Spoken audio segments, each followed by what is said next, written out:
कटनी भाजपा कार्यालय में आयोजित पत्रकार वार्ता में प्रभारी मंत्री उदय प्रताप सिंह ने सरकार की जय राम जी योजना की जानकारी दी।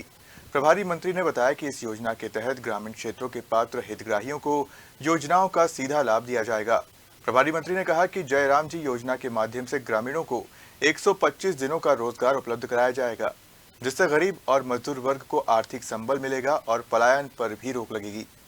और प्रधानमंत्री कार्यालय खुद ऐसा था, पीएमओ के नाम से जाना जाता था, उसे सेवा तीर्थ के नाम से जाना जाता है। कहने का अभिप्राय ये कि हम काम के आधार पर, आचरण के आधार पर और जो राष्ट्र जिन चीजों को चाहता है, हमारी संवैधानिक जो व्यवस्थाएं हैं, संवैधानिक जो धारणाएं जिनको हमें पूरा करना है, उनके मापदंडों में काम कर, मापदंड आधार पर काम करने की जो शैली विकसित की है हमारी भारत की सरकार ने, उसके तहत इस योजना को एक नए आवरण के साथ में एक नई व्यवस्था नहीं, ये बीबी जी राम जी के नए कहना चाहिए कि एक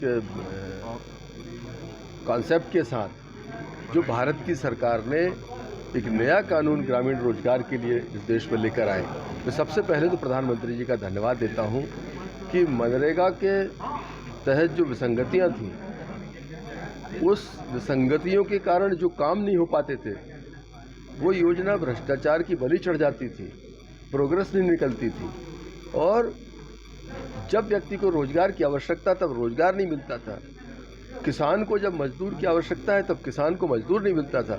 इन सारी विसंगतियों को दूर करते हुए बीबी जी राम जी के रूप में एक नया कानून रोजगार का इस देश में आया ग्रामीण क्षेत्र के लिए। और इसमें जो परिवर्तन किया गया मूल रूप से वह ये कि इसको डिजिटल फॉर्म में लेके आए हैं। मजदूर ही काम करेगा, मशीनें काम नहीं करेंगी। मजदूर काम करेगा, उसकी डिजिटल अटेंडेंस होगी, उसकी फेस रीडिंग से अटेंडेंस होगी, डिजिटली उसका पेमेंट होगा। पहले के मुकाबले 25 दिन ज़्यादा रोजगार मिलेगा। हमारा अनुसूचित जाति जनजाति का भाई है तो उसके लिए और अतिरिक्त 25 दिन का उसमें काम मिलेगा। किसान के जब महत्वपूर्ण काम चल रहे होंगे उस समय ये योजना बंद करी जाएगी, जिससे किसान को जो खेती का मजदूर है उस समय उसको वो मिलता रहे, उपलब्ध रहे। इस तरह की चीज़ों को ध्यान में रख के योजना लेकर आए हैं और इसका 100% क्रियान्वयन निचले स्तर पर होना है। और जो प्रचार प्रसार जितना अधिकतम हम करेंगे आपके माध्यम से नीचे जितनी चीज़ जाएगी, तो जो पलायन करते हैं, जो लोग मजदूरी के लिए दूसरी जगह, मनरेगा की विसंगति के कारण लोग पलायन करते थे, आज इस कानून के बनने से व्यक्ति को रोजगार यहीं मिलेगा, पारदर्शी तरीके से मिलेगा, पर्याप्त दर पर मिलेगा, जब उसको आवश्यकता है तब मिलेगा। किसान को जब मजदूर की आवश्यकता है तब उसको मजदूरी मिलेगी। मतलब लगभग साल भर मजदूरी का काम जिले में उपलब्ध रहेगा, पलायन रुकेगा।